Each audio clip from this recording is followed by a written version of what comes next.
Have you noticed how one person's yawn can trigger a chain reaction in a room? This contagious phenomenon isn't just a myth. It's backed by fascinating science.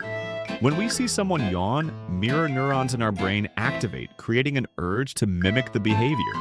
Research shows that contagious yawning may be linked to empathy and social bonding. People with higher empathy levels are actually more susceptible to catching yawns from others. Even reading or thinking about yawning can trigger the response. Are you yawning yet? This unconscious mirroring helps synchronize group behavior and strengthen social connections. What's the longest chain of contagious yawns you've experienced? Let us know in the comments.